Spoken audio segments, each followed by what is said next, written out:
Hey there, it's your boy Foxy, back for more relationship stories. For this AITA episode, a young man was adopted as a baby, and somehow, his bio parents found out where he lives, and contacted him to demand he donate bone marrow to his sick birth father, and says they're going to sue him if he refused. Now let's read this saga. Original post. I, 17 male, am adopted. My birth parents weren't able to care for a newborn, and I ended up in foster care because of it. I was adopted by my family when I was 2. I have a very happy life, one I likely wouldn't have with my birth parents. About a month ago, my birth parents got into contact with my family. Long story short, my birth father is sick and needs a bone marrow transplant. They are on a wait list but haven't heard back just yet. I am the only child they ever had, and odds are I am a match. Pretty much they wanted my parents to get me tested and then donate my marrow to him. My parents told me that it's up to me, and after some thought, I said no. I don't know them other than they gave birth to me. They have had no part in my life whatsoever, and now they suddenly need me. Well, they send my parents a nasty message saying they can sue to force me to donate my marrow. I do feel a little bad, but I feel like this isn't my problem. Am I in the wrong here? Edit, sorry. Right after I posted, I went to the store with my mom. Just wanted to clear up some things I read in the comments. I have no contact or anything with my birth parents. From what my parents told me, I was put into foster care when I was less than a month old. That is how they got me, and they decided to adopt me, which was finalized when I turned 2. I have 4 siblings and I have a great life.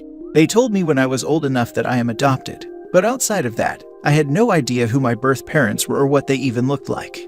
Someone said I should do it because what if I need medical information, want to get to know them, or something like that. Yeah, no. I have no desire to get to know these people, none. I have no desire to seek out grandparents, cousins, and uncles. I don't want to know if some form of rare cancer runs in the family, because they are not my family. I haven't spent 17 years of my life with them. Why would I want to get to know them? Edit 2. For those of you who keep saying, you should reconsider it. How about you donate to him? My parents told me to think about. I thought it, and the answer is no. No, I'm not doing it. That's it. Now for the top comments before reading the update. Not wrong, I'm no doctor, but I hear donating bone marrow can be a very risky procedure. I almost burst out laughing in the freaking office when I read they'd sue you to force you. They'll be laughed out of court, assuming they even get that far. When I signed up for the registry, I was told that now there are 2 methods to donate. The most common method involves removing the marrow from your blood, and is the same as any blood donation. It is very easy to sign up, by the way. There is a website where they will send you a swab. You swab yourself and put it back in the mail. Not wrong, I donated bone marrow to my sister 5 years ago. It was no small thing. I had complications with the surgery, couldn't walk for 2 weeks, and other things. It was really, really painful. I was going to give you sort of a pep talk about doing it anyway, since you would be potentially saving a life, even if it's the life of a complete stranger. That was until I read the line about how they threatened to sue you to force you to donate. That's the most tragically hilarious thing I've ever read. You cannot force a person to undergo a voluntary surgery. You should call their bluff. Indeed, not wrong, especially after the suing part. Wish them good luck with that. They didn't want you then, they won't have you now. Also, went through the procedure as well. I raise you're not walking for 2 weeks, with bordering needing a blood transplant, not being able to work for over a month, and having to take medication to get my hemoglobin levels up again for months. I also couldn't lift my own baby for weeks, aside from the not walking. The pain meds also barely worked, so the pain was horrible for well over a week before it got bearable with paracetamol. Took much heavier ones before that, as if they were candy. I now have 14 scars on my lower back that I still feel sometimes. It's been well over a year. Surgical donation is no joke. And the dialysis one is not exactly a ride in the park either, thanks to those meds you have to take beforehand. Not wrong. How dare they threaten you like that? They gave up all rights to you at birth, and are now still not wanting a relationship, just for you to undergo a medical procedure to save his life. Way to go, guys. They could have asked to meet you so they could plead their case, but they went nuclear. Ignore them. Now for the first update. It's early, I'm getting ready for school between typing this. Read more comments this morning, and again let me clear something all. My egg and sperm donors didn't lovingly give me up. I was taken. My parents don't know the exact reason because that information was never released to them. They were just told, and I quote, it wasn't a good environment for a child. I was taken. Even if they had given me up, doesn't mean I owe them anything. Not like I asked to be born like every freaking child on this green earth. If being born means I am suddenly in debt to them, I would have been the slowest sperm you ever seen. I would have happily raced into a sock. Y'all can be a bunch of hypocrites. In one breath you say there are kids in foster care who need a home. Well, I was a foster kid who was given a home by 2 loving parents. Then in the next breath you are saying, what about your family? I have a family. They have raised me for 17 years. Medical history. Some very helpful people have privately messaged me to let me know that in 2021, I get all that stuff without ever having to speak to these people again. Ever. Amazing how far science has come, right? I'm going to be showing this to some of my friends today because I have to admit, I'm over it. It's not my problem if this man dies. And again, some people have pointed out in the comments, odds are, I wouldn't be a match anyway. And he has been luck getting a donor off the list, and it will be faster than waiting on me to get tested only to be told I'm not a match anyway. And again, with those on your hill screaming, well, wouldn't you donate to a stranger? I donate blood mostly because it gets me out of PE class. I like donating blood. If someone receives that blood, then congratulations. I put no more thought into it besides that. Even if they had come to my parents and said, hey, you adopted our son, and well, we need a favor. Sorry to ask blah blah. My answer would have still been no. I did my own research and found plenty of stories of kids who were used like gold mines for their genetic materials by their parents to save their siblings or a family member. And that is all they were to their families, someone who had the right match. I don't owe them anything. I don't care if she spent 8 hours in labor with me. They aren't my family. I have a wonderful family who are supporting me right now. Also, my parents are working on finding how the heck they even knew where I was, because my adoption was a closed one. They had their rights terminated when I was taken. They shouldn't know anything about me. I don't know if they are contacting a lawyer or anything. I know they are pretty upset about all of this. I have to get to school later. Now for the second update. I know this is long overdue. I started college. Life and COVID put things on hold for a bit. Long story short, I didn't donate the bone marrow. My birth parents started harassing my family on the regular. Texts, phone calls, letters, showing up at places, resulting in calls to the police. They were arrested. My adoption had been closed, but they used some shady private investigator to find me and basically just showed up on the doorstep demanding my bone marrow. My family did press charges. As of right now, as far as I am aware, they are still sitting in a prison cell while they wait for their day in court, as things are still delayed due to the cough. I guess my sperm donator's illness wasn't that serious or he got a donation. I don't know. Anyway, just thought I would update this old post. I'll answer questions if you have them. That is it. Edit. Someone asked why I was taken. Honestly, I still don't know the full story, nor do my parents. They said they asked but never got the full answer. The answer they told me was someone called the police and told them to do a welfare check on my sperm and egg donator, complaining they constantly heard a baby, meaning me crying. Meds may have been involved, which my parents think so. I was placed in foster care and from there I was adopted. Why did they find me? My father feels they wanted money, and the bone marrow story was just a lie. We only based this off of the fact my sperm donor seems fine. We don't know if he got the bone marrow from someone else or whatever, but we think the story was made up in order to harass us and get money from my parents. We aren't rich, just middle class. My mom has her business and stay-at-home mom, while my dad is an electrician. Did I ever sign up to donate bone marrow? No, I did not. I'm not comfortable with that, but I still donate blood. What about genetics? I haven't gotten tested for anything of yet.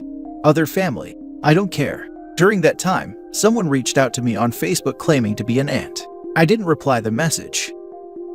Honestly, I don't blame you for your decision, as all of your points are valid. They didn't have a right to do what they did, morally or legally. Hope you enjoy life at college. Jail most likely, because they haven't had their day in court yet. Nonetheless, great update. Have a great time in college, OP. The reality is, the moment they started harassing or pressuring you, you didn't qualify as a donor, at least here. Donors must be 100% voluntary without any pressure. I'm glad your parents protected you. I went back and read the original post, where people are saying, what about your medical history? That's the weakest reason in the world for a donation. You can get a medical profile that covers most things these days through DNA testing, if you wanted to know badly enough. Good on you for sticking to your guns. Good luck in college. Fun fact, at his age, he didn't qualify from the beginning. Sperm and egg donors were trying to con him, or his real adoptive parents, in some way. Minors donate bone marrow to relatives all the time. Siblings are frequently the best match for obvious reasons. We allow toddlers to donate even if they are too young to understand what's happening to them, as long as the ethics committee signs off on it. If you're just Googling and not involved in medicine, you probably saw that the minimum age to donate bone marrow is 18, which is true for stranger donation and services like Be the Match. There is risk to the donor and not much benefit to the donor in stranger donation, and so a donor needs to be an adult to consent to the procedure. For siblings, there is risk, but there is a benefit to having a sibling live and significant downsides to having a sibling die, including both the direct impact to a young child of losing a sibling and the impact to a young child of having grieving parents. The death of a child has a huge impact on the entire family, which changes the calculus of the risk or benefit of donating bone marrow. That's why minor siblings are allowed to donate to each other and to their parents, but minors aren't allowed to donate to stranger. Now for the last story. Am I wrong for refusing to let my brother meet my son after what he told me at my husband's funeral? My late husband passed away from a car accident when I was 4 months pregnant. It's been difficult without him, but my family did so much to support me, and I moved in with them month after. At the funeral, my older brother asked for a minute to talk, then asked me if I really wanted to go through with my pregnancy. I was shocked when I heard this, but even more shocked when he suggested that I make the right decision, not an emotional decision, and reconsider having my son. He gave many reasons why, including the fact how single or widowed mom are considered too much of baggage for so many men to date. I lost it on him and kicked him out. That was the last time we saw each other. My son is now 3 weeks old. Whole family met him and were happy to welcome him. My parents asked if I could let my brother come meet my son even for a few hours. I refused, but they said I was making a mistake robbing my son of a future loving relationship with his uncle. They asked that I don't let my emotions dictate a decision that might have a lasting impact, but I said no. My extended family got involved and started pushing, especially after my brother started insisting, saying my husband was a dear friend of his, and what I'm doing right now would make my husband upset if he saw it. Am I being bitter and selfish? Now for the comments. Not wrong. Every time he says how much of a dear friend he was, remind him of that talk at his dear friend's funeral. Heck, remind the whole damn family of it. Repeatedly remind them all, until your child is old enough to understand what you are saying. Not wrong at all, OP. Remind him that he didn't want you to keep your child, so he should just imagine or pretend that you didn't. And that he called this child baggage. Not wrong. You don't have to allow anyone in your child's life that you don't want to. That includes family. Your brother said some pretty awful and tactless things while you were still at the funeral of the father of your child. I'm assuming he also hasn't bothered to apologize, but still feels he is entitled to have a relationship with your son, and has no problem emotionally manipulating you in order to get what he wants. Yeah, no, you're not in the wrong here. Tell your extended family that the discussion is closed and anyone who brings it up again will not be seeing your son for a long time. If and when you want your son to have a relationship with your brother, you will let him know. You don't have to allow anyone in your child's life that you don't want to. That includes family. I say this as someone who loves my nieces with all my heart, but uncles aren't actually that big a deal. Most kids could take or leave their uncles, even if those uncles are heavily involved in their lives. It's not like you're depriving your children of some quintessential childhood experience by not bringing a particular uncle around. Absolutely agreed. And that's from a guy whose uncle played an essential role in the makeup of who I am today. Uncles play the role of broadening a kid's horizons, whether that's as small as showing you hobbies that your parents don't have, or as big as introducing you to political ideologies that you otherwise might not encounter until years later. Uncles can have little impact on your growth, or big impact. And if you feel he will have a big negative impact, you have every right to hold off contact, until you see clear evidence that he's examined and fixed every last awful piece of himself.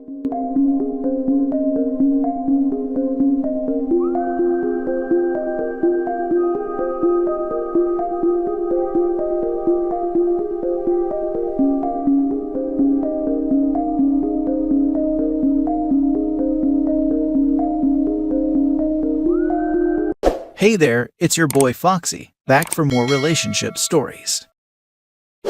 It's always said that people shouldn't jump into marriage too soon, and should have a long engagement till you really get to know someone, and watch out for red flags that could be a deal breaker for you in a relationship. Well, that's what the OP of this first story did. He found out something his fiancée did that he couldn't stomach, and tried to break it off amicably, and he got blindsided when she opted to do something so nasty that could ruin his life to get back at him for dumping her. Let's read the story. Original post. She, Rose, 30 female, has been at her company for the past 6 years, and she works an office job in a non-customer facing company. We have also been together for the past 5 years and put off our wedding until after graduating and after COVID. Recently, she was chosen to be promoted to a position in a different department after someone was leaving the company, and we knew about the promotion for some time. The woman who was leaving wasn't leaving until a certain date, but she was excited about the raise and getting promoted to a manager after years of wanting to be. However, as she neared closer to the date of the promotion, she began to ghost her job and ignore various warnings and calls about absences because of her anxiety surrounding it. Anxiety she never chose to voice until after she had been fired for ghosting them for weeks. She would go to work in the morning and return at the time that her normal shift would end. But after she got fired, she wanted to talk to me. And she told me that she lied about going to work for the past 2.5 weeks. When I asked her what happened, she said that her team wanted to throw her a small party to celebrate her promotion before she would leave.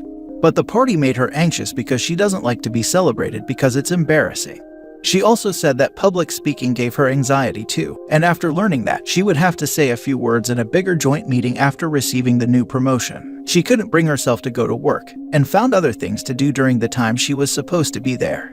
She said that she'd often stay in her car on her phone, or go to the gym or a friend's place sometimes, and over the course of those 2 weeks, she ignored calls and emails from her job on her absences, until she was fired after numerous warnings.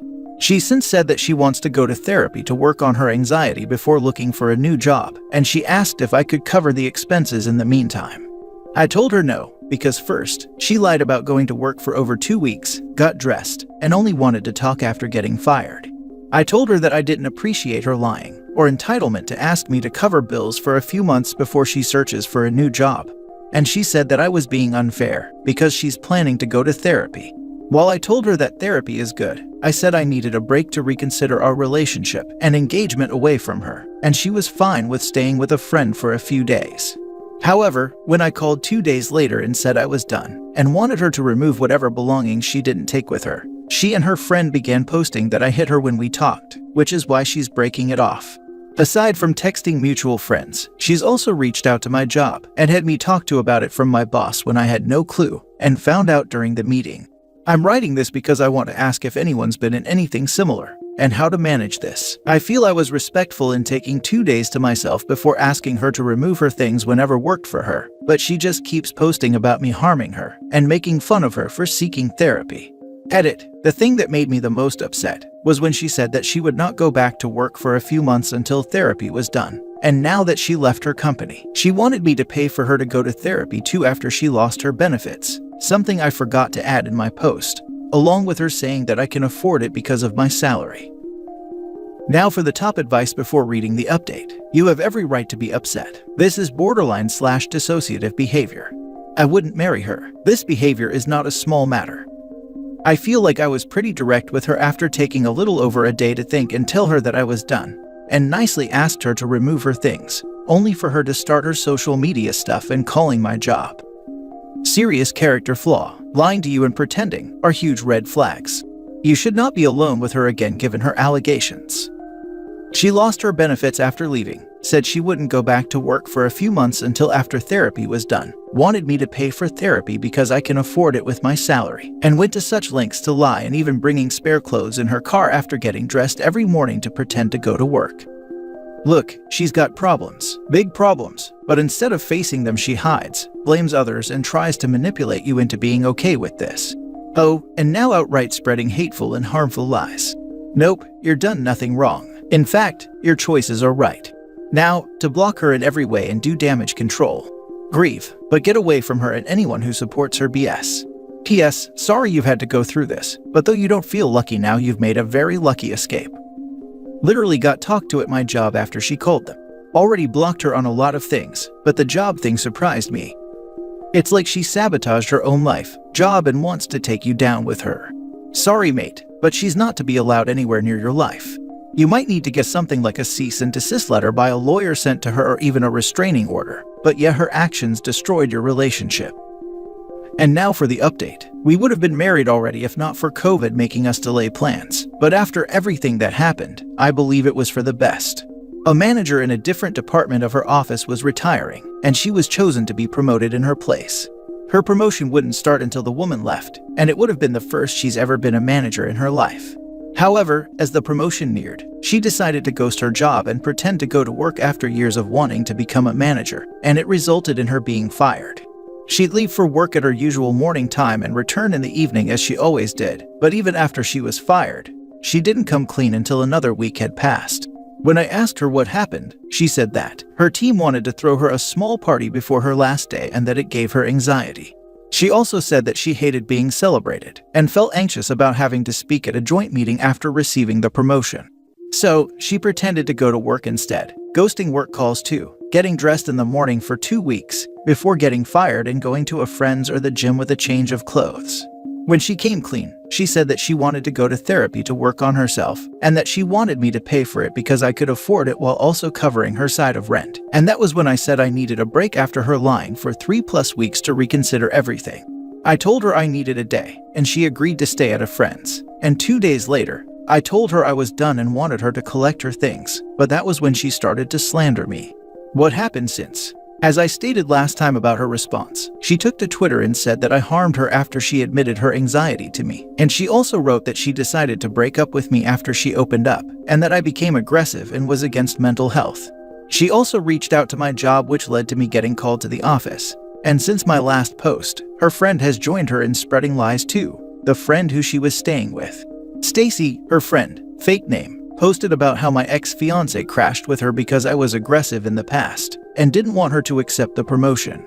She also posted that I was jealous and insecure, and threatening her to not accept it too. I've since reached out to a lawyer who has been helping me a ton, but I've lost some friends who decided to take her side. And she didn't even have the decency to get her stuff. She sent 2 of her friends while she waited in the car, completely refusing to see me at all. And while I didn't lose my current job, she called another job that she knew I was interviewing for some time, and I haven't heard back about my second interview since. I'm discussing how we can address that with my lawyer at the moment, but I wanted to ask how to move on from not only her, but also the friends who took her side and how it's crept into other areas too. It's just been really stressful seeing a new side of her through her lies, and it's really come as a shock in many ways. It's like she's done a 180 so fast, and it's really hard to focus on other things or gain sleep too.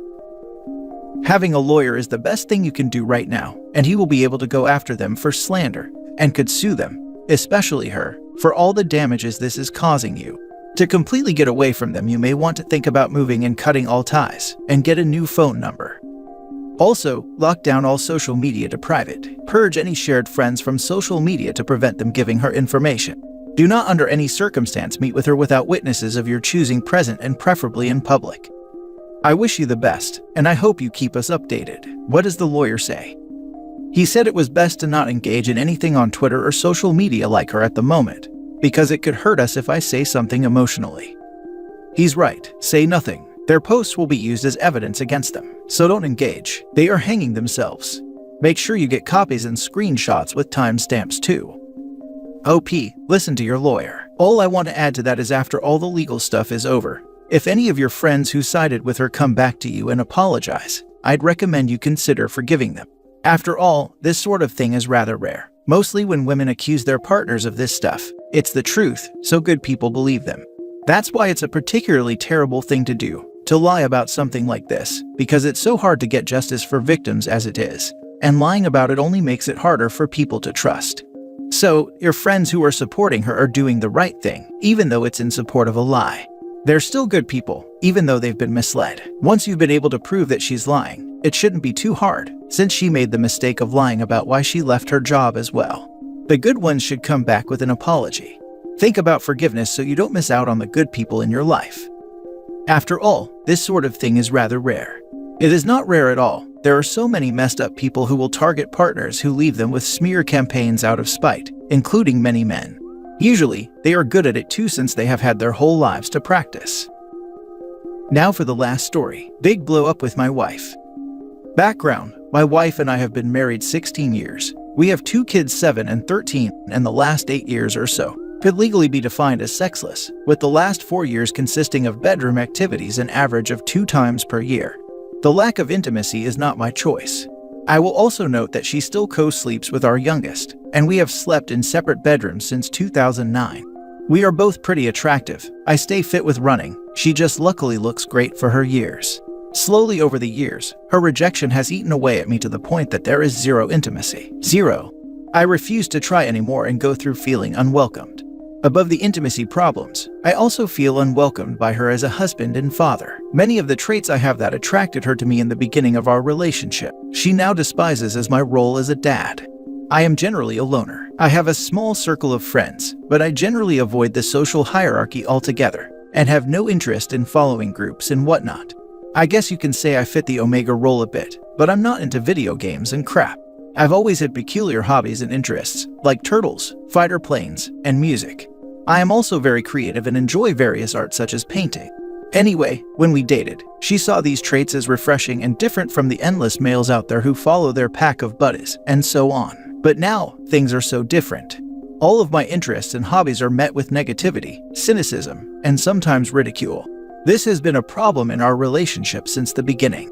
I am also not the typical, fuddy-duddy boring as heck dad stereotype. I love rock music. I can still ride a skateboard. I like to drink beers on weekends and listen to trippy music or get taken away by laughter. I typically ponder beauty in nature and often have my head in the clouds. I'm probably somewhat autistic. Anyway, there is a general feeling of not being who she wants me to be. Add to this our lack of intimacy, and you can get a sense of how I feel when she is around. She finally got a part-time job a few nights a week after not having worked for 15 or so years since the kids were born. I have worked full-time non-stop. Since getting this job, my alone time with the kids has been wonderful. The house is much more peaceful when she is not in it, and my kids generally like the things we do. When she is home, it is always stressful. The blow-up. I took the kids to my parents over the weekend to celebrate my mom's birthday. We had a wonderful day with family, my sister, her family, my parents. It was summer magic, and I had no one there giving me a hard time about everything I did or did not do, or how I did or did not do it or whatever. And no one to say, "You're having another beer," and so on.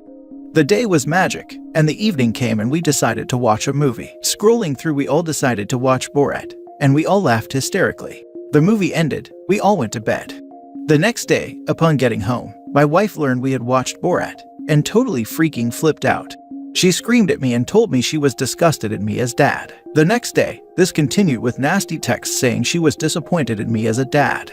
I owned up, yes, maybe I should have thought more about what movie, but everyone had a great time with family, all of us. The next day, it still continued, and she decided to take the kids to her mother's unannounced, probably to blow steam and badmouth me the entire time.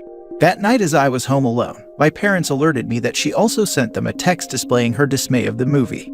They refused to share the text with me, which means it was probably nasty. My parents are wonderful, responsible grandparents. I promised them I would not escalate about her texting them. Today, I worked from home and my wife and kids returned from her mother's. I was immediately met with more disgust, texts from her, and more. This is day 3. Around dinner time, she had to poke again and mention it again.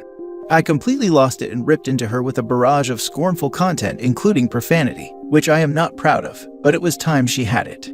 She was in complete and utter shock at my rebuttal, but I am so freaking done of feeling like a worthless piece of trash to her. She loves me, freaking BS.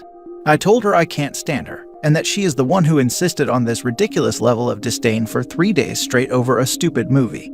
I told her I'm sick of feeling like crap, and I will find someone else who actually values me. She almost tripped and fell as she left for work. And once again, the house is peaceful, just the kids and myself. It is wonderful. Now for the top advice. What I read was less about the movie and more about you two and some incompatible behavior. She blows up minor issues. She holds grudges. You feel as if she treats you horribly. You bottle things up. You don't let her know when you are upset with how she treats you. You both do not communicate with each other. Your thoughts, your feelings, co-parenting discussions, intimate life discussion, it's non-existent. So, the big questions to ask yourself. Are you happy in your relationship? Do you want to continue the cycle, as your children will build their future relationships on what was modeled to them as children by their parents? Like, if you settle for this behavior and stay stagnant, your children are likely to have similar relationships when they are older. What is keeping you in this relationship? Why are you afraid to leave this relationship? You told her you want someone who would support you and treat you better. Why not? Divorce, counseling, keeping your status quo is all on you. But you only have one life to live. Is this really how you want to live it? Waiting on those few moments away from your wife. Was going to reply to OP, but to be honest, I doubt if I could cover what I wanted to cover as eloquently nor as accurately as this. Why is everyone talking about you two need to communicate? Doesn't she know she's acting like a pain in the butt and stressing out OP? Some relationship problems aren't brought about by a lack of communication. One of the two partners can simply be an asshole. And this looks like one of the cases. It sounds like you're done with this marriage. Your wife doesn't respect you and is putting no effort into your marriage. Just go ahead and file for divorce. Don't talk to her anymore. Every time you go out, don't explain yourself anymore. Stay out later. Take your kids with you. Marriage is about going through problems together, but the moment they become the problem, it's over. Maybe, but perhaps OP can explain why they let it fester for so long. I'd first try a relationship therapist and see if it can be solved.